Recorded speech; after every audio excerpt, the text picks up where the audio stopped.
किरदार। हाँ नहीं, आपका किरदार इसमें किस चीज़ का? हाँ, मेरा कोई किरदार नहीं है इस फिल्म में। अच्छा ये बताइए, यहाँ पे आप इटावा में आई हैं, पहली बार आई हैं, तो आपको यहाँ पे आके कैसा लगा क्या?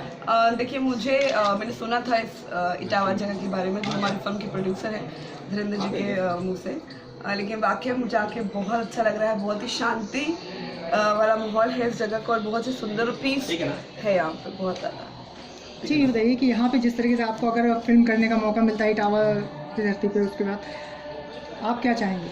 देखिए जैसे कि आज हमारी फिल्म बाबरी मस्जिद है, उसका मुहूर्त हुआ है। सबसे पहले तो मैं मुबारकबाद देना चाहती हूँ हमारी फिल्म के प्रोड्यूसर धीरेन्द्र जी को और डायरेक्टर देव पांडे जी को, कि बहुत अच्छा सब्जेक्ट चुना है उन्होंने।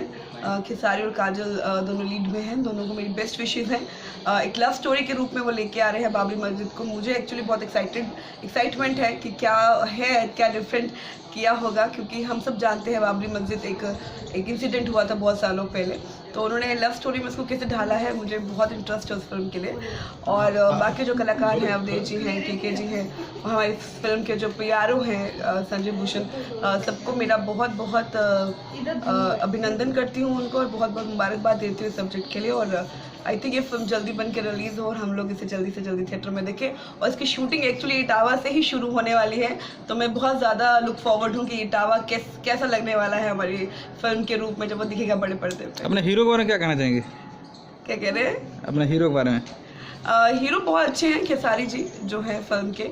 मैंने उनके साथ काम किया है, बहुत ही कोऑपरेटिव है और बहुत मेहनती है खेसारी जी। इंसान कितना बड़ा एक्टर हो जाए, लेकिन अगर वो मेहनत करना नहीं भूलता है तो वो हमेशा ग्रोथ करता है। तो आई थिंक खेसारी जी उसमें से एक है। वो इतने बड़े आज नाम है इंडस्ट्री के, लेकिन वो कभी भी हार्ड वर्क से पीछे नहीं हटते और सीखने से पीछे नहीं हटते। वो हर चीज़ सीखते हैं, डायरेक्टर के साथ डिस्कस करते हैं, अपने को आर्टिस्ट से डिस्कस करते हैं। तो मैं बहुत उनको कॉन्ग्रेचुलेशंस करना चाहूँगी और उनको बोलूँगी कि कीप डूइंग गुड वर्क और हमेशा ऐसे बने रहिए जैसे आप हैं। Thank you. डाउन